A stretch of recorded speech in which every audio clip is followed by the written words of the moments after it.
May 1945, Lechfeld Airfield, Bavaria. An American test pilot cut the engine of his P-47 Thunderbolt and climbed out. Boots sinking into a runway torn apart by bombs and craters.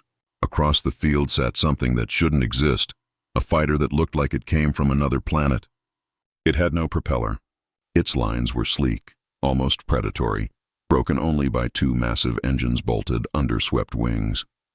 The German mechanics nearby watched in silence, faces equal parts pride and defeat. One finally spoke through broken English. "This is Schwallow. You call it Swallow. It is the future." The American circled the aircraft, confused. Every instinct screamed, "This machine shouldn't fly." Yet scorch marks stained the fuselage. Its nose-mounted cannons were still warm from combat. Allied bomber crews had filmed these things tearing through B-17 formations at speeds no piston aircraft could match, then vanishing before anyone could react. Across Germany, wrecks of the same jet littered airfields. Some bombed, some crashed, many just abandoned when the fuel ran dry. The Americans didn't know it yet, but this machine was more than a weapon. It was a warning, a glimpse of a future where technology could outpace the people and resources behind it. Within weeks, these captured Mess's 262 jets would be shipped to America under a classified mission, Operation Lusty. At Freeman Field and Wright Field, U.S. engineers would tear them apart, fly them, and test them against America's first jet fighter. What they discovered would change American aviation forever, and reveal why Germany built the most advanced fighter in the world, and still lost the war. The Messerschmitt 262 program had begun in April 1939, before the war even started, when Messerschmitt's chief designer Voldemar Vaux proposed a revolutionary concept, a fighter aircraft powered entirely by jet propulsion. While the British were also developing jet technology under Frank Whittle, the Germans pursued their own parallel path with Hans von Ohain's turbojet designs. What emerged was Project 1065, an aircraft that would look futuristic even decades later. But the path from concept to combat was torturous. The first prototype flew on April 18, 1941. Powered not by jets but by a conventional Junkers Jumo 210 piston engine mounted in the nose driving a propeller. The intended BMW 03 turbojet engines weren't ready. When they finally arrived and were installed alongside the safety piston engine, both jets failed during the first flight. The pilot had to limp home on propeller power alone. It wasn't until July 18, 1942, that a Messerschmitt 262 flew successfully on jet power alone. Even then, the program faced constant setbacks. Engine development crawled forward through metallurgical challenges and material shortages. Hermann Göring, head of the Luftwaffe, repeatedly cut funding for jet research. Adolf Hitler himself would later insist the Messerschmitt 262 be developed as a bomber rather than a fighter, diverting resources and delaying deployment. The first operational Messerschmitt 262 didn't enter combat until July 1944, more than 5 years after the program began. By then, Germany was losing the war on every front. American bombers were pulverizing German industry. Allied fighters owned the skies. The Normandy invasion had succeeded. Yet suddenly, German pilots were flying aircraft that could outrun, outclimb, and outgun anything the Allies possessed. A typical Messerschmitt 26 UA-1A fighter variant weighed approximately 14,400 fully loaded. Two Junkers Jumo 004B axial flow turbojet engines, each producing 1,184 lb of thrust, gave it a maximum speed of 540 mph at $20,000 FT. This was 120 m/h faster than a P-51 Mustang, the fastest Allied fighter in Europe. The armament was devastating. 430mm Mk108 cannon in the nose, each firing explosive shells that could tear a bomber apart with just a few hits. The convergence pattern created a cone of destruction that German pilots called the Fist of God. British test pilot Captain Eric Brown, who would eventually fly 487 different aircraft types during his career, would later call the Messerschmitt 262 the most formidable aircraft of World War II. He wasn't exaggerating. When Messerschmitt 262s attacked bomber formations, the results were catastrophic. On March 18, 1945, 37 Messerschmitt 262 jet fighters intercepted a force of 1,221 American bombers and 632 escorting fighters. The jets eliminated 12 bombers and 1 fighter while suffering minimal losses themselves. The engagement lasted minutes. American bomber crews described the jets as gray blurs that appeared from nowhere, fired with devastating accuracy, and vanished before the escorting fighters could react. Lieutenant Volmor Bodrol, a P-47 Thunderbolt pilot with the 365th Fighter Group, described his first encounter with an Messerschmitt 262. We were at 23,000 FT, cruising at about 300 miles. Suddenly, this thing came past us like we were standing still. No engine sound, just this weird whistling. By the time we turned toward it, the pilot was already 2 meters away. It wasn't a dogfight. It was like watching a race car pass a bicycle. Allied pilots quickly learned that conventional air combat tactics were useless against the jets. You couldn't catch them in level flight. You couldn't climb with them. Trying to turn fight was suicide because the Messerschmitt 262 would simply accelerate away, climb to altitude, and attack from another angle. The only reliable way to counter them was to attack during takeoff and landing when the jets were most vulnerable, or catch them on the ground. This wasn't about pilot skill. This was about physics. The Messerschmitt 262 operated in a different performance envelope than any piston-engine fighter. But there was a problem that Allied intelligence officers didn't initially understand. The same revolutionary technology that made the Mess's 262 terrifying also made it extraordinarily fragile. In late April 1945, as Germany collapsed, Colonel Harold Watson and his team of fair technical intelligence officers began a race across Europe. Their mission code came Operation Lusty. Luftwaffe secret technology was to capture advanced German aircraft before they could be destroyed or seized by Soviet forces. Watson was a former Wright-field test pilot who understood aviation engineering intimately. He knew that scattered across German airfields were aircraft that represented years of advanced research, designs that might take American engineers a decade to develop independently. His team, nicknamed Watson's Wizards, included test pilots, mechanics, and intelligence officers. They traveled with a blacklist of priority targets: jet aircraft, rocket fighters, advanced bombers, anything that represented technological leaps beyond Allied capabilities. At Lechfeld Airfield near Augsburg, they hit the jackpot. 9 Mess's 262 jets sat on the field, some damaged by bombing, others intact, but abandoned when fuel supplies evaporated. German mechanics, now effectively prisoners, agreed to help restore the aircraft in exchange for better treatment. Several German test pilots, including Karl Bauer, Messerschmitt's chief test pilot, and Ludwig Hoffmann, who held multiple world glider records, joined the effort. They knew these aircraft better than anyone alive. American pilot Lieutenant Robert Anspach, assigned to Watson's team, walked up to his first Messerschmitt 262 with a mixture of excitement and apprehension. It looked like a fighter from 20 years in the future, he later recalled. The swept wings, the smooth lines, the engines hanging under the wings like bombs. Nothing looked familiar. I thought, how the hell am I supposed to fly this thing? Karl Bauer, the German test pilot, provided basic instruction. His English was limited but serviceable. Throttle very slow, he emphasized repeatedly, making careful hand gestures. Too fast, engine kaput. Very important. The Americans didn't yet understand why. Lieutenant Roy Brown made the first American test flight of a captured Messerschmitt 262 in June 1945. He climbed into the cockpit, noting immediately how spacious it was compared to a Mustang or Thunderbolt. The canopy provided excellent visibility. The instrument panel was surprisingly logical, though all markings were in German. The tricycle landing gear configuration was unfamiliar. Mustalied fighters used tail. He stood on the wing, pointing to instruments and controls, explaining procedures. Start engines one at a time. Wait for stable running. Never move throttles quickly. Never. Brown nodded, memorizing the sequence. The startup was unlike anything he'd experienced. No roar of cylinders firing, no vibration through the airframe, just a rising whistle that climbed in pitch as the turbine spun up. When both engines reached operating speed, Brown taxied out. The nosewheel steering took adjustment, but the ground handling was upward, no vibration whatsoever. Controls are responsive and precise. Speed builds faster than any aircraft I've flown. It whispers rather than roars. Navigation charts become almost useless because you're covering distances so fast. This isn't just a faster fighter. It's a different category of machine entirely. But as American pilots accumulated flight time in the captured jets, they began noticing disturbing patterns. Engine failures were common. Some were minor, requiring restart procedures. Others were catastrophic.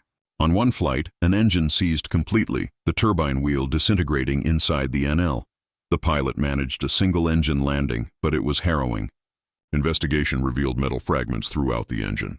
The turbine blades had simply come apart under thermal stress. The Wizards flew the Messerschmitt 262s to Cherbourg, France, where they were prepared for ocean transport aboard HMS Reaper, a British escort carrier. The aircraft were cocooned in protective coverings against salt air and carefully loaded by crane. The journey across the Atlantic took 12 days. In late July 1945, the carrier arrived at Newark, New Jersey. American engineers were waiting. The Messerschmitt 2162s were distributed between Wright Field in Ohio and Freeman Field in Indiana for detailed examination. Air Technical Intelligence assigned each aircraft a tracking number with the prefix FE for foreign equipment. The jet that would eventually end up in the Smithsonian became FE-11. Another designated FE-40U-12 would be sent to Hughes Aircraft Company for comparison testing against the Lockheed P-80 Shooting Star, America's first operational jet fighter. At Freeman Field, American engineers began systematic dissection of MESID 262 technology. What they found was simultaneously impressive and shocking. The airframe construction was beautifully engineered. The swept wings, originally designed to correct a center of gravity problem, turned out to be aerodynamically brilliant for high-speed flight. Air piles up against straight wings at transonic speeds, creating drag and control problems. Swept wings allow the air to slide off, reducing these issues dramatically. American engineers studying the wing design realized immediately that their own straight-wing jets like the P-59 and early P-80 variants were fundamentally limited. The control surfaces were hydraulically boosted, reducing pilot workload at high speeds. The tricycle landing gear, while initially unfamiliar to Allied pilots, was clearly superior for jet operations because it kept the fuselage level, reducing the risk of tail strike during takeoff rotation. The canopy provided visibility that exceeded any Allied fighter. The armament installation was elegant, with all four cannon clustered in the nose for maximum convergence effect. But then engineers examined the engines. What they discovered was both brilliant and horrifying. The Junkers Jumo 0004B turbojet was a masterpiece of compromise engineering, a desperate attempt to build an advanced engine without the materials necessary to do it properly. The design itself was sound. An 8-stage axial compressor fed compressed air into 6 combustion chambers arranged around the engine core. The burning fuel-air mixture expanded through a single-stage turbine wheel, generating thrust. The turbine drove the compressor via a central shaft, elegant in concept. The problems were in the details. Engine tear-rounds revealed materials that made American metallurgists WS. The turbine blades, which operated in temperatures exceeding 800 degrees C while spinning at 8,700 revolutions per minute, were made from chromodor alloy. 20% chromium, 1% manganese, 70% iron. They were hollow, cooled by compressed air bled from the compressor. They were also folded and welded, a manufacturing process that created stress points. Proper turbine blades required nickel-cobalt superalloys that could withstand extreme temperatures without deforming. Germany lacked these materials. Nickel, cobalt, molybdenum were critically scarce, so German engineers had improvised using materials that could be produced domestically. The combustion chambers were mild steel coated with sprayed aluminum for thermal protection. This coating degraded rapidly under operational conditions. The compressor blades were aluminum prone to foreign object damage. The entire engine was designed to be manufactured in approximately 500 man-h hours, 1/10 the time required to build a conventional piston engine like the BMW 801 or Daimler-Benz 605. American engineers studying the maintenance logs from Luftwaffe units made a stunning discovery. The Jumo 04B had an operational lifespan of 10 to 25 hours before requiring complete overhaul. In practice, most engines failed before reaching 25 hours. The turbine blades would creep, literally elongating under thermal stress until they contacted the engine housing and disintegrated, or combustion chambers would burn through, or bearings would seize. The engine was consuming itself. One American engineer wrote in his report, "The Jumo 004 represents extraordinary ingenuity applied to an impossible problem. They designed an engine that required materials they didn't have, then redesigned it to use materials that couldn't withstand the operating conditions. The result works, but barely. It's like building a car engine out of aluminum foil. Brilliant concept, inadequate execution. The implications were staggering. Each Messerschmitt 262 required 2 engines with an average lifespan of 12 hours per engine. A single aircraft would need approximately 4 engines replaced for every 50 hours of flight time. Operational units were reporting engine changes every 3 to 4 sorties. Junkers was producing engines as fast as possible, but they couldn't keep pace. At peak production, Junkers manufactured approximately 8,000 UMO-04 engines total. Sounds impressive until you realize that operational Mess's 262 squadrons were burning through engines faster than new aircraft were being built. The flight test program at Wright Field compared the Messerschmitt 262 directly against the Lockheed P-80. The tests were sobering. The German jet was faster at altitude, more maneuverable in certain regimes, and better armed. Its acceleration was superior. The swept wings performed better approaching transonic speeds. American test pilots admitted the Mess's 262 was the better fighter, but it was also unreliable to the point of being operationally questionable. During tests at Wright and Patterson fields, FE-4012 logged 4 hours and 40 minutes over 8 flights. 4 engine changes were required. 2 resulted in single-engine landings. After the 4th engine failure, testing was discontinued. The maintenance burden was simply unacceptable. An American mechanic summed it up. You could pull the cowling and swap a JUMO engine in about 30 minutes with proper equipment. That's impressive.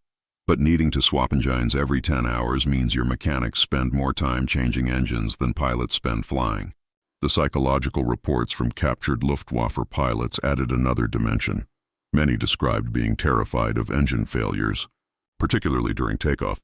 If a UMO-04 failed below 180 mph, the aircraft was almost certainly lost. The Messerschmitt 262 couldn't maintain altitude on a single engine at low speeds. Pilots learned to immediately jettison the canopy and prepare to bail out if they heard unusual engine sounds during climb-out. Ground crews lived in constant fear of compressor stalls. Advancing the throttles too quickly would dump excess fuel into the combustion chambers before airflow could match it. The temperature would spike, softening turbine blades. Sometimes they'd fail immediately, sending metal fragments through the engine. Sometimes the damage was progressive, the engine failing hours or days later. Either way, pilot error in throttle management was the leading cause of engine destruction. American engineers also studied the operational data from Luftwaffe units. The numbers told a grim story. Germany had manufactured approximately 1,433 Messerschmitt 262s during the war. Only about 300 ever saw combat. Many were destroyed by Allied bombing before becoming operational. Others sat grounded for lack of engines. Still more were abandoned when fuel supplies evaporated. Of those that did fly combat missions, the life expectancy of both aircraft and pilot was measured in weeks. German ace Adolf Galland, who commanded an elite Messerschmitt 262 unit called Jagdverband 44, acknowledged post-war that despite the Messerschmitt 200 K2's superior performance, there were never more than 50 to 60 operational at any time. Maintenance requirements, engine shortages, fuel scarcity, and the destruction of airfields by Allied bombing created an impossible logistics situation. Galland stated in a 1994 interview, "The Mesa 262 might have ranged to over 1,000 miles. The Messerschmitt 262 was a defensive interceptor by necessity because it couldn't reach enemy airspace in return. American bombers could strike Berlin from England with fighter escort. German jets could barely defend the local airspace before needing to land and refuel, exactly when Allied fighters were waiting to attack them. The examination of captured Messerschmitt 262 accelerated American jet development dramatically. North American aviation engineer Larry Green studied Messerschmitt 262 technical manuals so extensively that he learned German to read them in the original language. The knowledge fed directly into the F-86 Sabre design, which incorporated swept wings, powered controls, and lessons learned from German jet engine metallurgy. The Soviet Union also captured Messerschmitt 262s and JUMO engines, reverse engineering them into the RD-10 engine that powered early Soviet jets like the Yak-15. British engineers studied the swept wing design for their own jet programs. The Boeing B-47 Stratojet bomber, which would become the backbone of Strategic Air Command in the 1950s, used a wing design heavily influenced by Messerschmitt 262 aerodynamics. Even today, most jet aircraft feature swept wings, a design choice pioneered by necessity on the Messrs 262 and validated by American testing of captured examples. But the most important lesson wasn't technical. It was strategic. American engineers realized that technological superiority alone doesn't win wars. The Messerschmitt 262 was objectively better than any Allied fighter. It was faster, better armed, and represented a generational leap in aviation technology. Yet it failed to achieve strategic effect because Germany lacked the industrial capacity to produce it in meaningful numbers. the materials to make its engines reliable, the fuel to keep it flying, and the time to train pilots in its use. An American intelligence report from September 1945 synthesized the findings. The Messerschmitt Me 262 represents the most advanced combat aircraft examined to date. Its performance exceeds all Allied fighters. However, material shortages, particularly in engine metallurgy, reduced reliability to unacceptable levels. Production numbers were insufficient to affect strategic outcomes. Training programs were inadequate. Most critically, the aircraft arrived too late to influence the war's trajectory. Had it been available in 1943 with reliable engines and adequate fuel, the air war over Europe would have been substantially different. As deployed in 1944-1945, it was a remarkable weapon rendered ineffective by Germany's collapsing industrial and resource base. The human cost was documented in Luftwaffe records captured by Allied intelligence. Messerschmitt 262 pilots faced appalling casualty rates. Many were experienced fighter pilots retrained on jets with minimal instruction. Sometimes as little as 10 hours in the aircraft, much of it spent learning engine management rather than combat tactics. When engines failed, which they did regularly, pilots had seconds to react. Many didn't survive. Others were shot down by Allied fighters during vulnerable takeoff and landing phases. The claim ratio was impressive. Messerschmitt 262 pilots claimed 542 Allied aircraft destroyed, while losing only 100 jets in air-to-air combat. But these numbers don't account for aircraft lost to mechanical failures, accidents, and ground attacks. Total operational losses probably exceeded 300 aircraft, with pilot casualties proportionally high. By May 1945, the Luftwaffe's jet program was finished. The few remaining Messerschmitt 262s sat abandoned on cratered runways or hidden in the tunnels where they'd been manufactured. American forces captured the underground facilities where slaves had assembled aircraft from components manufactured across Germany. They found half-completed airframes, stockpiles of Jumo engines, and technical documentation showing designs for even more advanced variants that would never be built. At Freeman Field, American pilots demonstrated the captured Messerschmitt 262s at air shows, illustrating to military officials and the public why jet fighter development needed priority funding. The demonstrations were impressive but carefully managed. Engine reliability remained problematic, even with American maintenance procedures and parts. Of 10 Messerschmitt 262s that Watson's Whizzers had rebuilt, only 2 would survive more than a year in American service. The others were destroyed in accidents, engine failures, or landing gear collapses. The Messerschmitt 262's notoriously fragile landing gear being another design compromise. In 1985, at a reunion in Phoenix, Arizona, former German and American fighter pilots met his friends. General Lieutenant Adolf Galland, by then 80 years old, reflected on the Messerschmitt 262. "We made a terrible mistake in 1943. We saw the potential but lacked the industrial capacity to realize it. The Americans understood something we didn't. In total war, the side that can produce adequate weapons in overwhelming quantities will defeat the side that produces superior weapons in inadequate quantities." The Messerschmitt 262 was the best fighter of the war. It was also irrelevant because we couldn't build enough, couldn't keep them flying, and deployed them too late. I flew a captured Messerschmitt 262 after the war. I understood then that we'd lost not because we lacked technology, but because we lacked everything necessary to support that technology: materials, fuel, time, industrial capacity. The Americans had all of those things. Today, only a handful of original Messerschmitt 262s survive in museums. The National Air and Space Museum's example. The same Fe-11 that crossed the Atlantic aboard HMS Reaper sits in the Udvar-Hazy Center outside Washington, D.C. Its fuselage carries victory markings from Oberfeld-Wabel-Heinz Arnold, who scored 42 victories in piston fighters, and 7 in the Messerschmitt 262 visitors. Photograph it constantly, marveling at the swept wings and sleek lines that look modern even 80 years later. A few flying reproductions exist built by American companies using original plans, but powered by modern General Electric CJ610 engines instead of Jumo Zerars. These reproductions fly safely because they eliminated the fundamental problem: unreliable engines built with inadequate materials. The Messerschmitt 262 concept was sound. The execution was compromised by circumstances beyond German engineers' control. The story of American engineers examining captured Messerschmitt 262s is ultimately about learning. What they discovered terrified them. The realization that German technology was a generation ahead in some areas. But it also taught them invaluable lessons about jet aerodynamics, engine design, and the relationship between technology and industrial capacity. Those lessons shaped the next 3 decades of American aviation, from the F-86 Sabre that fought in Korea to the Century Series fighters and beyond. The Messerschmitt 262 was both prophecy and warning.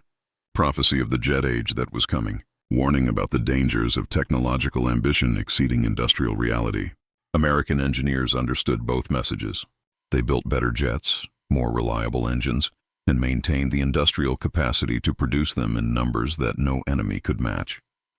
That understanding, extracted from examination of gray aircraft with German markings in American hangars in 1945, helped ensure that American air superiority would continue through the Cold War and beyond. The next time you see a jet aircraft with swept wings, remember that design choice traces back to a compromise made by German engineers trying to correct a center of gravity problem. Remember that American test pilots risked their lives flying unreliable captured jets to understand enemy technology. Remember that sometimes the most important victories are won not in combat but in laboratories and workshops, where lessons learned from your enemy's achievements and failures shape your own future.